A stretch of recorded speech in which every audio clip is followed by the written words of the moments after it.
ဘာဆိုင်လို့လဲဟမ်ဒီနေ့လဲငါ့ကိုလာတာတိုးပြီးပြန်ပြီဒါကုမ္ပဏီရဲ့ထုံးတဲ့ချက်ပဲကုမ္ပဏီဘက်ကနေမင်းနဲ့နဲ့အောင်တွေးပေးဘူးလားငါကုမ္ပဏီဘက်ကမတွေးပေးဘူးလားဟမ်အချိန်ပေါ်ကြတော့ငါ့ကိုစိန်ခိုင်းဘူးလေလာတာပဲတိုးပေးနေတာဘာဆိုင်လို့လဲကုမ္ပဏီခုဘယ်လိုချိန်နေလဲဆိုတာမင်းသိလားရှင်းလားဆိုရင်အော်ဒါတွေတက်ရတာတန်းအောင်ချီနေပြီဖြုံးလို့တော့မကုန်တော့ဘူးမင်းကုမ္ပဏီဘက်ကနေရောနည်းနည်းလေးတွေးပေးဘူးလားငါကုမ္ပဏီဘက်ကဘာတွေးပေးကြလို့လဲဟမ်ငါအကျွေးတွေလည်းဆက်ပြီးသွားပြီအိမ်လည်းဝယ်ပြီးသွားပြီနောက်ထပ်ငါဘာဆက်တိုးစားအောင်မမင်းဖြုံးလို့မကုန်တော့ဘူးဟုတ်လားမင်းဖြုံးလို့မကုန်တော့ဘူးဆိုရင်အခုချက်ချင်းခီးထွက်ဒါပေမဲ့တစ်ခုတော့ရှိတယ်ခီးထွက်တဲ့ဈေးတွေအကုန်လုံးကုမ္ပဏီကရှင်းပေးမယ်လာတောင်နဲ့နှက်စားပေးမယ်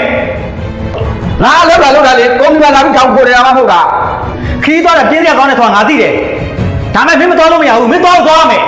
မင်းနည်းနည်းလေးတော့အားထားလို့မရဘူးလားအခုကကုမ္ပဏီအခက်အခဲဆုံးချိန်ပဲငါ့ချုံမှာဒီအချိန်လေးနည်းနည်းပြီးသွားတာနဲ့နောက်ဝင်ရဖို့ဆိုတာမလွယ်တော့ဘူးခရိုင်တကားကြီးဆက်